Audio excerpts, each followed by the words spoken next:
You don't know what a kit is, but you want to know what a kit is. Gunplapedia. Mighty Strike Freedom. Mighty Strike Freedom is from Gundam Seed Freedom, the hit new Seed movie that released earlier in the year. So, Mighty Strike Freedom is actually not necessarily an entirely new mobile suit, but mostly that Proud Defender backpack.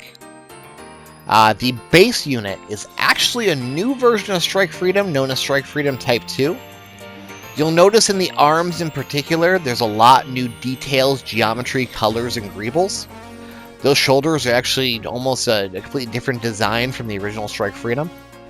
As well as the legs have been retooled with some more details, some more greeble, brand new style of railgun that's more reminiscent of the original Freedom. What it is after the finale of Destiny, the Freedom, the Justice, the Destiny, all of them were given to Orb and Morganrope to retool. They used them to experiment with and test next-generation mobile suit technologies, and also to kind of keep hidden away just in case the shit would hit the fan again, as it often does. So after Foundation's little pissy ambush, after Rising Freedom and Immortal Justice get wrecked, after Kira's at his lowest and he needs a sword to go rescue Lacus with, they bring him down the basement and reveal they've had this Strike Freedom Type 2 stored away all this time. Now the Type 2 still uses the same backpack as the original Strike Freedom, still has the Dragoons, but it does have updated railguns with a new Volson Hasta name or something crazy like that. Instead of the beam cannon it used to house in torso, it has a more new powerful, more efficient one, which in-game has that sick red lightning. And it still has the same beam shields and Dragoon capabilities that the original Strike Freedom has, though now the Dragoons can form a cool little pyramid shield, kind of like New Gundam and Akatsuki Shiranui can. When docked with the Proud Defender backpack, which Kira had been working on for ages to try to develop a weapon that could finally end wars, or some idealistic crap like that, it unlocks its true power. Literally. As soon as it's docked, a bunch of features built into the mobile suit are unlocked. Not only does it get a full resupply of power and become faster and stronger, but it gets access to a funky nanomachine, nanoparticle dust that can act as a highly effective barrier against beams and physical attacks, as well as it can be used to launch out a magic lightning that can disable mobile suits in a widespread EMP. Yeah, that's a thing. In-game, it's actually a pretty good burst. It'll shoot out 8 of these little lightning bolts that will stun for a couple seconds on hit and do some decent damage. It does target up to 8 enemies that I can see. I've used it on large bosses, and it has in fact hit every single one of their weak points. It also comes with a nifty physical katana. For some reason, I'm probably going to blame Low for that.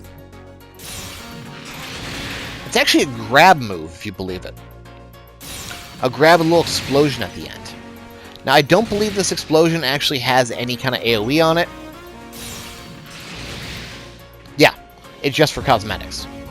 But cool nonetheless. Kira used the Mighty Strike Freedom to land the final blow on Foundation's ambitions with his ultra super secret crazy weapon. Let's put it on here.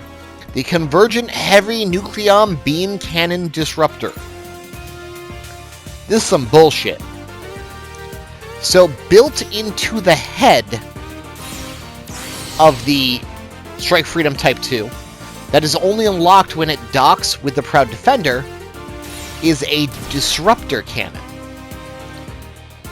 It's not well defined what it is, but when used in the film, the entire world goes inverted colors and he's able to slice through a big-ass asteroid with ease. Can't seem to be used very often, it seems to suck up a lot of power, but it's invisible, it's instant, and it's incredibly deadly.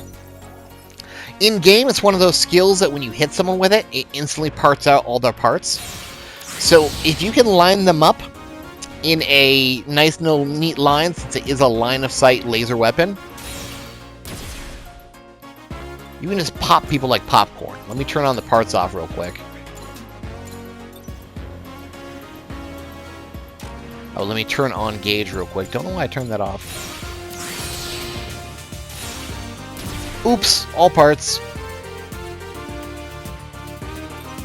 Some people might claim it's lazy to put a Strike Freedom with a different backpack, but I assure you, if you put them side by side, the geometry, the details, everything about this on the Type 2 is very, very different than regular Strike Freedom. And you can mix and match those two to get whatever kind of design aesthetic you're looking for in it. Personally, I've grown to like the new arms on the Type 2, even though I think gold joints are still gaudy and shitty looking.